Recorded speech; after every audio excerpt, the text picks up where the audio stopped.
Hello, Montgomery County. My name is Brandon Langer, and I'm the Program Administrator for Instructional Technology with MCIU. I work in the Office of Professional Learning with an amazing team of talented consultants, support staff, and administrators, where we try to advance conversations in education. For anyone joining this series for the first time, this is Talking EdTech with MCIU. And this is our opportunity to meet with providers, vendors, people working in educational technology to advance our conversations and how we use technology in the classroom and outside the classroom, as we'll see today with a great company, class.com. So I'm joined today with Eric and Jason, and I'll let them introduce themselves, and then we'll go ahead and head off on this conversation of how we advance the conversation around technology and take us into the next generation of what tech can do in our classrooms. So hand it over to Eric. Thank you for the introduction, Brandon. Happy to be here. This is something I think we're all very passionate about. So I am an account executive for Class Technologies, and been here for a little bit, and so excited to kind of see where this conversation goes. I know Jason has tons of insight into all things ed tech. So over to you, Jason. Thanks, Eric, and thank you, Brandon. I'm really excited to kind of share a bit more on how we vision the future of learning and talk through where we're at. I'm our VP of K-12 here at Class Technologies. The last 20 years since leaving the classroom, I've been leading different ed tech firms and really focused on the intersection of teaching and learning and technology and how those come together to support teachers and support student success. Your whole blog series is work that I love and am invested in. So excited about the dialogue. Absolutely. So thank you both for joining me today.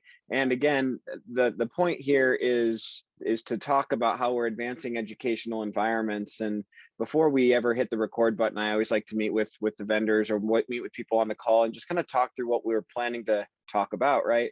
And I was so enlightened from our previous conversation when I met Jason and Eric and I had talked once before, but just around where your company is and what you're hoping to accomplish with Class Technologies was really, again, enlightening for me to see that in the space where a lot of times we're worried about selling our product, we're worried about, meat and bottom line, that kind of thing.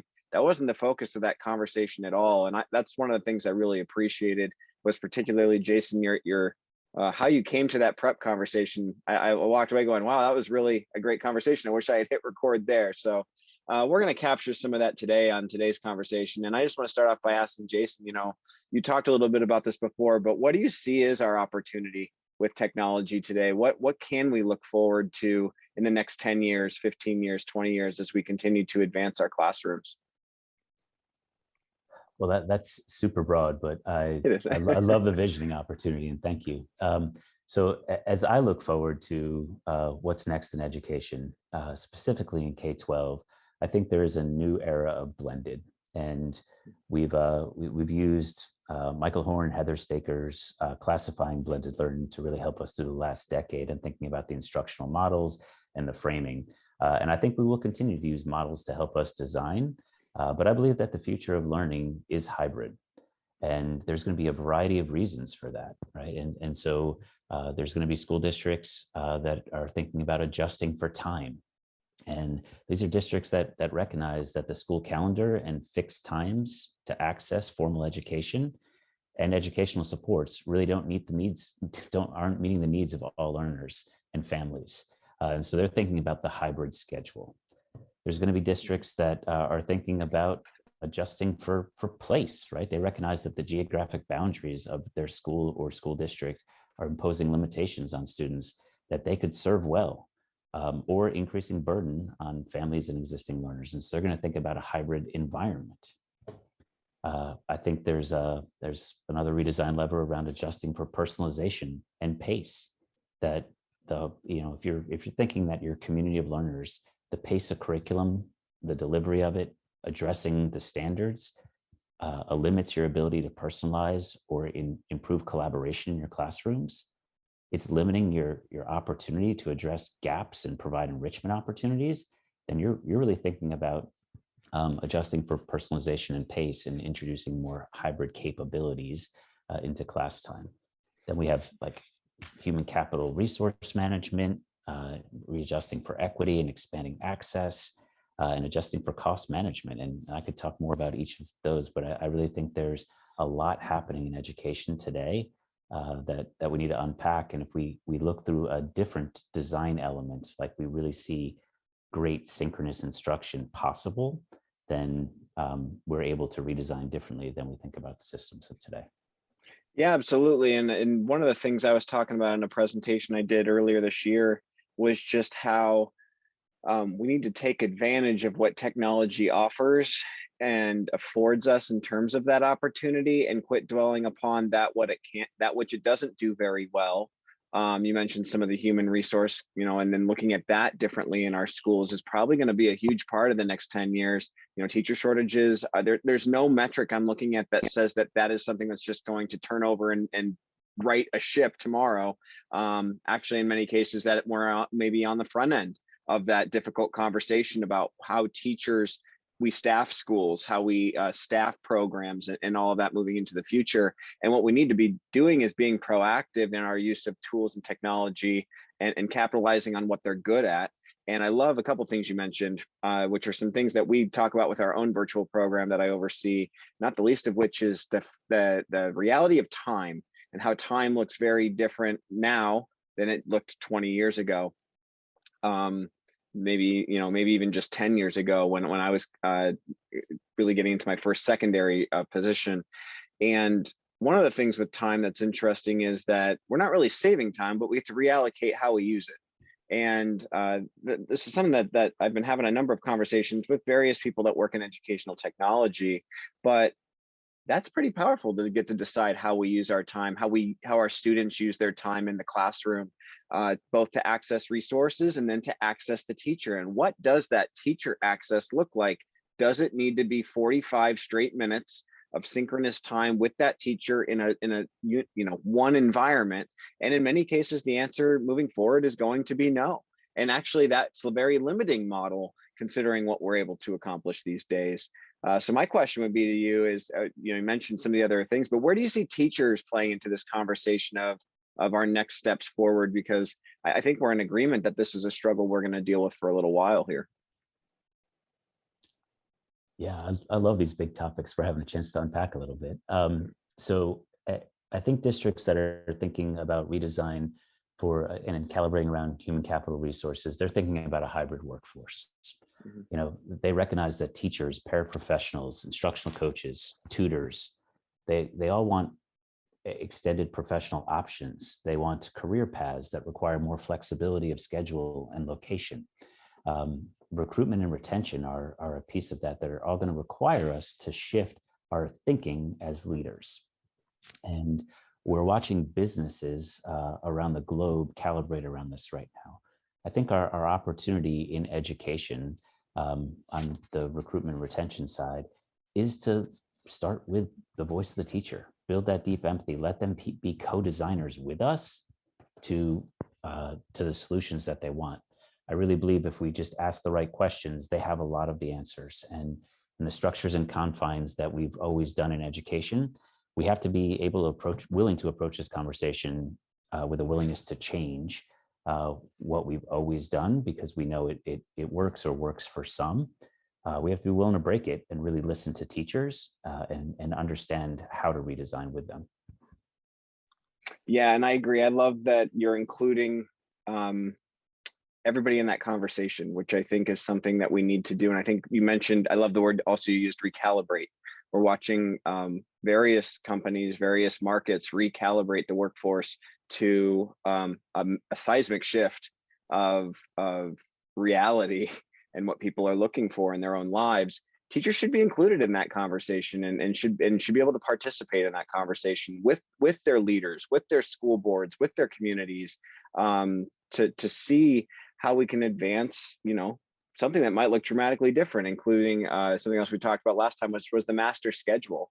You hinted on it a little bit before, but this idea that we're bound by a very old construct of what the school day looks like and how work has to get done between this time and this time for this amount of time, and it's equal for all subjects, and some things just take more time and some things don't take as much time as they used to when it comes to our instruction and access to resources. one example that comes to mind is when I think about media and library resources and just getting access to literature for kids, having to take that trip to the library, check out 2 or 3 books, that kind of a thing. Kids can go home with a device with thousands of books, thousands of resource access to basically all of humankind or human knowledge on a device now. So even just that element of time of just getting something in their hands is gone now. Shouldn't take as long.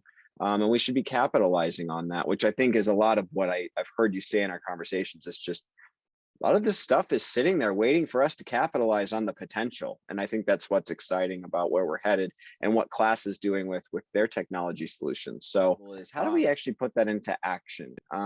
What steps can we be taking as leadership teams, even as teachers, maybe even as students advocating for the betterment of our learning environments? Yeah, super important that we don't just leave this in the space of theoretical, but we bring it down to like the practical application. So when thinking about the future workforce, like we'll maybe unpack a couple of different examples together and riff off each other here. But yeah, I think about how do you disaggregate teacher responsibilities? You go into many other professions and you have different levels of expertise that people carry as they work together in teams.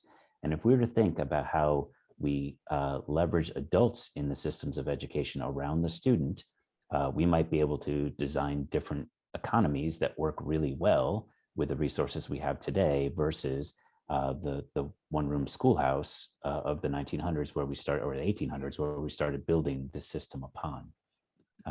So I think that is a design thinking session that school districts should really open up the door to is what are all the responsibilities of that teachers have today, and how will we think about disaggregating those to make sure that the things that teachers love doing, the things that fill their cup, and they have the competencies and strengths delivering, that we're aligning people to their strengths and things they love doing. It's all the aspects of teaching that we're asked to wear so many hats that it wears us down throughout the year, right? But we came into this profession with our hearts and minds in the right place, and for different folks that gets worn down like in different ways. And so really looking for the things that fill people's cup and they're great at. And if we can align those two things and put teams of people together in that way, I think we're designing for a very different and very bright future where teachers love the work they're doing. They love their colleagues that they work with and appreciate the differences that they all bring to the table. Mm-hmm. So is just a follow up to that, are you talking about potentially separating? I want to make sure I'm hearing you correctly. You're talking about almost taking like all these things that we do and potentially separating out what those responsibilities are. And then like based on teacher interest, they could, so like some people love to teach and be in front of large groups of people, delivering that direct instruction piece, right? But they might hate grading papers.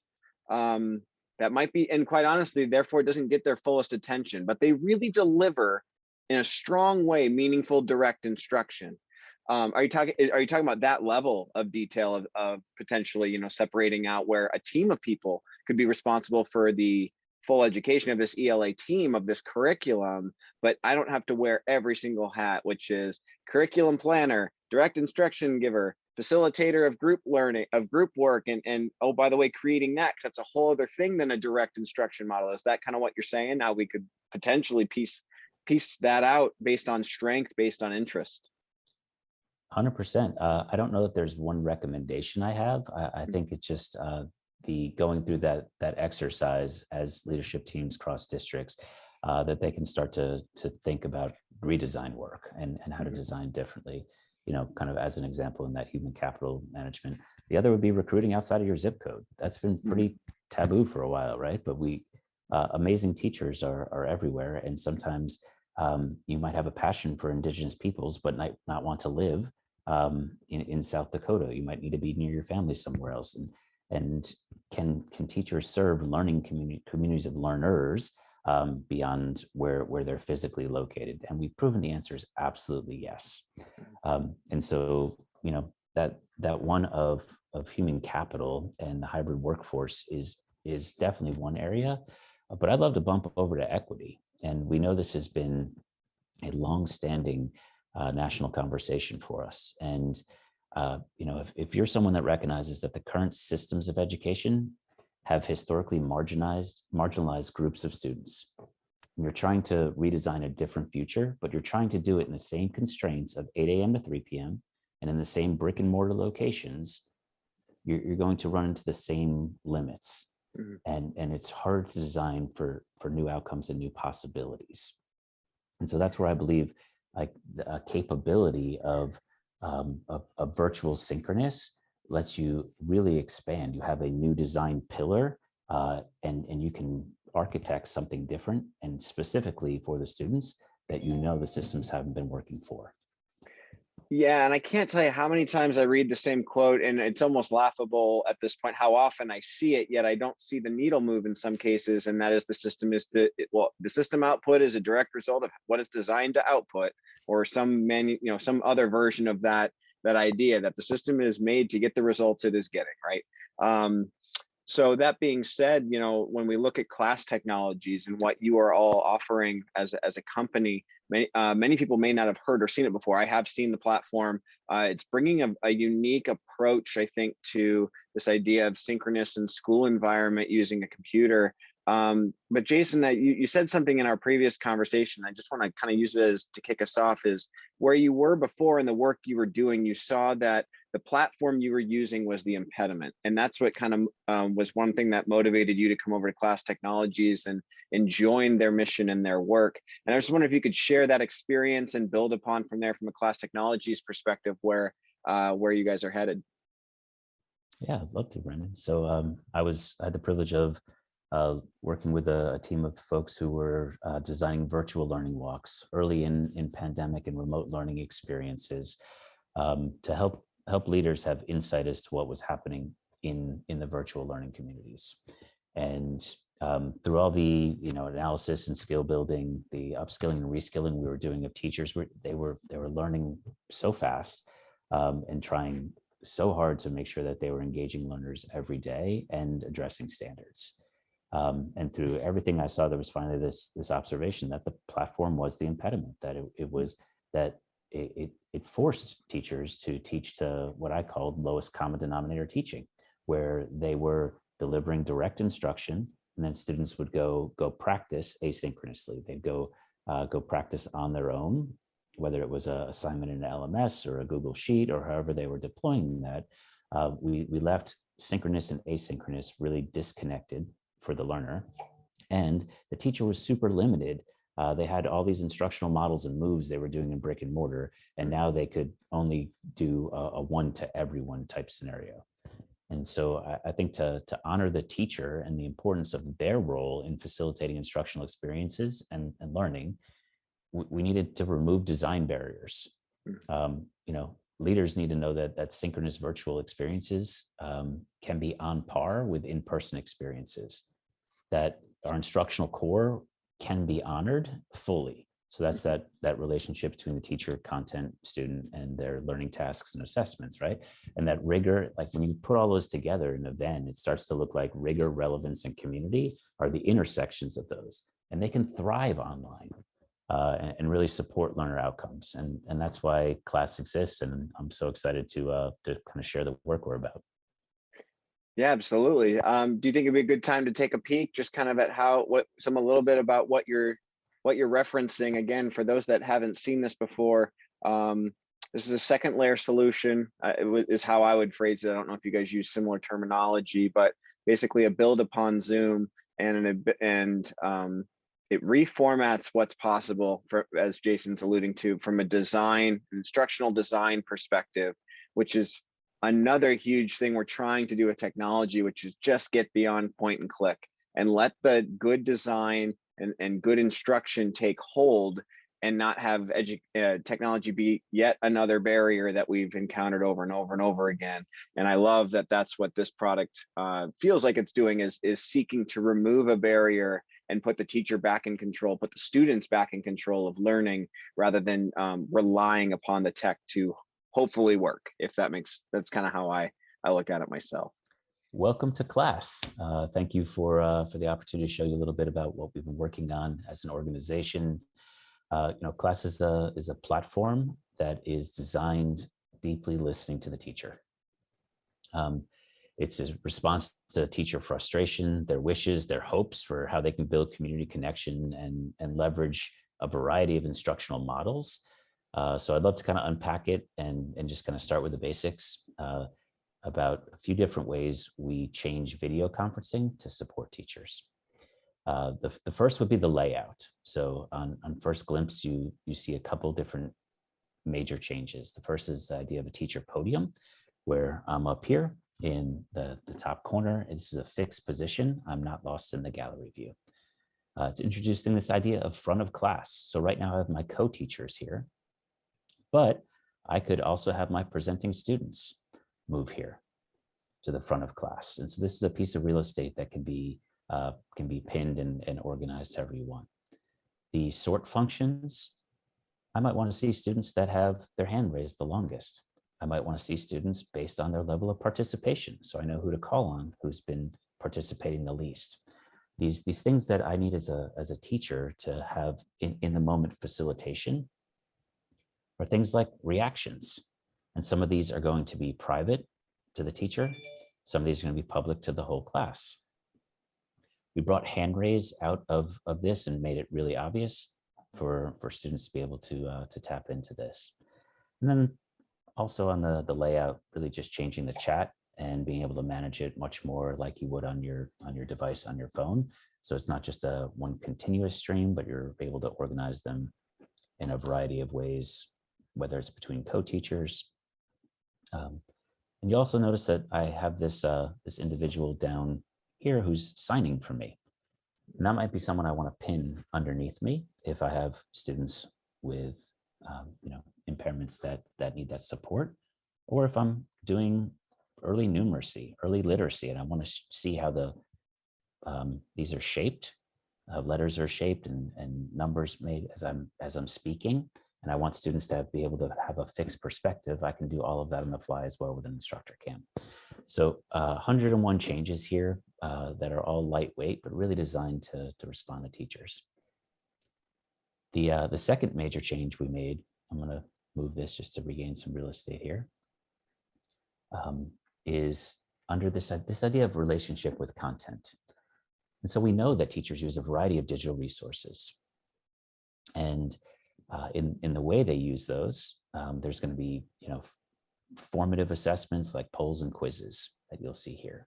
There's going to be LTI interoperability for your LMS integration. There's going to be videos, different files. But if I just pick any one of these tools and say I want to launch a new piece of tech in my classroom, it's going to open as an iframe for the learner. This means they don't have to leave. They don't have to drop it in the chat. They don't have to go anywhere. They can read at their own pace. My Bio 101 will open multiple tabs, and each learner can navigate this as they need to. They also have note-taking and annotation. So it's awesome to come to class virtually because now your notes are being taken for you as you're navigating it, and tabs are opening for you. It's taking a quick screenshot, inserting those in the notes. You can annotate over the notes. And so you're building a knowledge base that's yours as a learner without having to take all those notes along the way. So a lot of changes about the relationship with content with the whole purpose of bringing sync and async closer together and allowing teachers to flesh through instructional moves. The last big category is analytics and automation. So teachers' tasks like attendance, we're automating. And so here you're gonna, like as students come in, we're gonna see who's here, who's not, and automate attendance. But you're also gonna have in-the-moment insights, like these googly eyes you might see right here. This means that class is no longer their primary browser. These quick looks at thumbs up or who's speaking, hand raise, you have all these in-the-moment insights that allow you to respond to your learners. Nonverbal feedback that we've been missing as teachers. And then the last would be participation data here. So if we hop into a dashboard, at the end of a lesson delivery, we might say we expected to talk for 10 minutes and we expected the learners to talk for more than we did. This is what actually happened. So fantastic. We want to see what happened on a longer view, longitudinally. We can start to see that the level of participation, the times they lost focus, how many times they raised their hand, feedback, all these data points that start to capture empirical things that our teacher kind of spidey sense has let us know about before, and we certainly lost in virtual teaching. Now we're capturing clear evidence of. So I think those would be the big categories: major changes to layout, relationship with content, and analytics and automation. Yeah, and a couple of things I don't want to gloss over what I think you said, and I want to make sure I heard you right. When you were talking about when you booted the page, you said it's booting as an iframe and everyone can scroll through on their own. To me, that's very different than a traditional screen share of me showing you a resource, or as you said, sharing a link that then I boot into another thing, and I've essentially left my call now. And because there's challenges with that, right? We've just booted kids over to the web browser and told them to leave the call in terms of their focus. This is keeping it all in front of them. They still feel present in the room, not too dissimilar from a classroom where you are still in the room while still reviewing a resource that's been presented to you by a teacher. Their lack of disconnect between the two, and when we hand off one app to the other, I think in pandemic version of synchronous teaching was a challenge for many. So I think that's powerful. And honestly, I haven't really seen anything else that does it quite this way. So it's very cool. Thanks, Brandon. If you want to see cool, real quick, I'll just show you breakout rooms, because we heard from so many teachers that said the classroom management aspect of breakout rooms just wasn't working for them. So if I'm to see all this come together, and you think you want to do a station rotation model for collaboration, you can build your groups, push everybody into breakout rooms, and all of a sudden you maintain visibility into all the rooms. You'll see all your students get reorganized by which room they're in. You still have those insights as to who's speaking, who's got their hand raised, who's not on task. Then you can send differentiated content. So I might be doing something on biomes, and I want to launch because I did a FIST through 5, a quick survey before this lesson. As I explained, the standard said, who's really interested in the environment, who's somewhat interested, who's not interested at all, who's heard of biomes before. And so I gather some data, I group my students, and now all of a sudden, when I go to launch files, I can send group 5 collaboration station guiding questions. I can send group 1 all about biomes. I can send differentiated resources to every group while they're in there working. So this ability to really allow instructional models to come to life is what we're focused on for K-12. And is that showing a live of like basically what the room would be looking at, or if someone were to be sharing? That's what I'm seeing, say in box 2 here. Someone is screen sharing what they're working on there. I can see who's in the room and then what's going on in terms of the content they're viewing. Is that correct? That is correct. You can check out their chats by clicking on these little icons. Okay. But yeah, that's you maintain visibility. And so if you're working with a group of 4 or 5 students in the main classroom, you have 4 other breakouts going simultaneously, then you still don't lose sight as to what's happening. No, like I said, it's very cool. It's very unique. And I like the fact, one of the things that was very simple when I first saw this product was just the fact this is tabbed across the top. So I, the instructor, am not having to bounce between a million things to make sure I'm sharing the right screen and all of that. Once you get in here and drive around for a while, I think it just becomes natural. We live in tabs anyway. Why wouldn't my classroom have that type of functionality to just readily bounce between content, as you were stating before? Yeah, and one of the cool things that's also an add-on here, right? Like from a classroom management strategy is like, hey, everyone, we're going to come back together right now. If you close a tab as a teacher, it closes that tab for all the learners and brings everybody back to the gallery. So if I close my breakout rooms, that's where we'll all end up again. Yep. Well, I appreciate you kind of giving us the quick, high level view of what class is capable of doing. I think you hit on a number of important features, and I think it's very easy to see quickly how this is different and what the experience lends it to from a design perspective. As we started this conversation, is just going to be a lot more flexible than what we're able to do with a standard business-based solution. Eric, I just want to loop you in here just because I know you've been, tracking our conversation a little bit today, and just want to curious if you want districts to reach out to you specifically, or are you the rep for Pennsylvania? I guess is my main question, because I'll drop your information in as well, or any other details about, if districts want to learn more, where do they go? Yeah, absolutely. So I am the rep for Pennsylvania, so you can reach out to me, phone call, email, whatever works best. And then if you just wanted some more information too, quick conversations would be a great way to kind of get the introduction. As Jason mentioned, a big part of what we built and what we're continuing to build is speaking with educators, the people at the front lines, the people who are using it and say, oh, I have this new idea. I'd love to see that. The advantage of our company is that's what we solely focus on. So we're able to kind of move and, adopt new things. And it's all based off conversations like this, conversations with teachers, people who are in the classroom, and with school leaders and what they are aiming to do with the future of education. So even if it's just a conversation that somebody wants to have, they're curious or they have ideas, I would love to have them, and I'm always open to talk. My email is eric.ferrone@classedu.com. And my phone number will be right on any single email I send. So we can always loop in that way as well. Yeah, absolutely. And I'll drop it on the screen here. It'll be there as we're talking here with the kind of wrap up of the conversation too at the end. But Eric and Jason, both of you, I want to just thank you for what you're doing.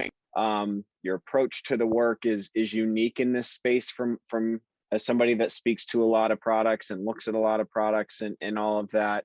It's not just about selling a solution here, which I think is unique and very powerful. The thought behind it, and Eric, what you just mentioned, Jason, you mentioned earlier, speaking with educators and meeting educator needs, it is a very specific thing sometimes, and not every solution takes that approach. So I just want to thank you and your group for what you're doing in that respect as well.